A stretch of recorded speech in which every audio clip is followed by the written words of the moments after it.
ভূগোল বইয়ে পড়া আরাবল্লী পর্বতশ্রেণী আর রইল না পাহাড়। সুপ্রিম কোর্টের নতুন রায়ে বদলে গেল আরাবল্লীর পরিচয়। জঙ্গল বাঁচানোর আইনটা তো আগেই বদলে দেওয়া হয়েছিল, আর এবার টার্গেট করা হলো পাহাড়কে। সুপ্রিম কোর্টের নতুন রায় অনুযায়ী ভারতের উত্তর পশ্চিম প্রান্তের আরাবল্লী পর্বতের 90% আর পাহাড় নয়। তাই এই জায়গায় মাইনিং করে কয়লা তুলতে পারবেন ব্যবসায়ীরা। সরকার বলছে দেশের ভালোর জন্য কয়লার প্রয়োজন তো হবে। অন্যদিকে পরিবেশবিদরা বলছেন আরাবল্লী পর্বত না থাকলে আগামী কয়েক বছরে থর মরুভূমি অংশ হয়ে যাবে। দিল্লি এনসিআর থেকে শুরু করে পূর্ব রাজস্থান, আগ্রা, এমনকি মধ্যপ্রদেশও। কিন্তু প্রশ্নটা হলো, এতেই কি আদৌ দেশের কিছু ভালো হবে, নাকি মন্ত্রীদের ছেলেদের পকেট ভরবে?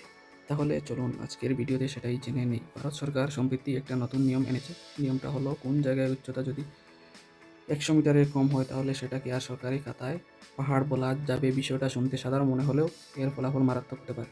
ফরেস্ট সার্ভ অফ ইন্ডিয়া বলছে, যদি এই নতুন নিয়ম মানা হয় তাহলে আরাবল্লী পর্বতের প্রায় 90% এলাকা পাহাড়ের তালিকা থেকে বেরিয়ে যায়। মানে 12,000 পাহাড়ের মধ্যে টিকে থাকবে মাত্র 1,000টি পাহাড়। আর বাকি সব সাধারণ জায়গা, যেখানে খনি তৈরি করে কয়লা তুলতে পারবেন ব্যবসায়ীরা। আর যদি আরাবল্লী পর্বত শ্রেণীতে কোনোভাবে মাইনিং শুরু হয় তাহলে ভারতের একটা বিশাল বড় ইকোলজিক্যাল পরিবর্তন আসবে।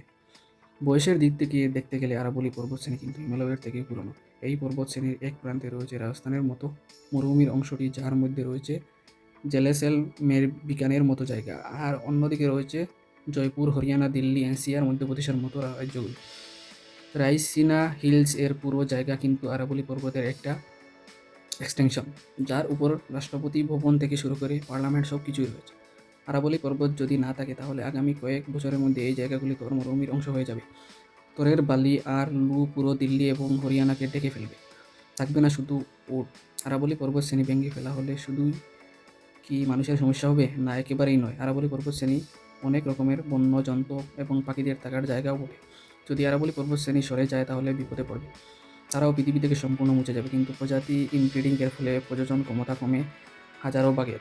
আরাবল্লী পর্বতশ্রেণী মেঘকে আটকে উত্তর ভারতের বৃষ্টি ঘটায়। পর্বতশ্রেণী সরে গেলে উত্তর ভারতের কমে যায় বৃষ্টি, বেড়ে যাবে খরা, আর দেখা যাবে জলের অভাব। দিল্লির দূষণের মাত্রা যে কোনো জায়গায় পৌঁছবে সেটা ভাবতেও পারা যাচ্ছে না। কিন্তু এরকম একটা আইন কেন আনা হলো?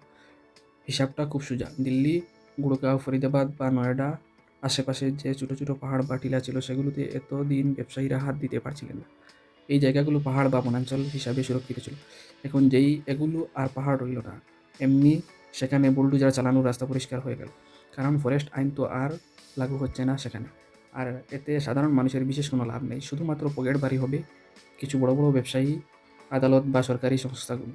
এখন আর পরিবেশের কথা ভাবছেন না তারা, এখন সরকারের ইচ্ছে পূর্ণই ব্যস্ত। তবে রিপোর্ট বলছে রাজস্থানে আদৌ খনির দাপটে 31টি পাহাড় ইতিমধ্যে হয়ে গেছে।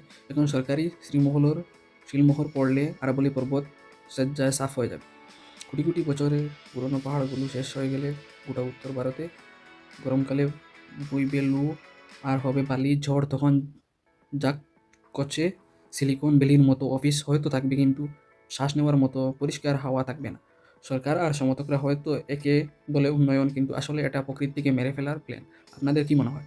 আরাবল্লী পর্বত শ্রেণীতে মাইনিং শুরু হলে আদৌ কি ভালো হবে ভারতের, নাকি 20 লিটারের জলের ব্যারেলের মতো এয়ার পিউরিফায়ার ও হয়ে যাবেন নিউ নর্মাল?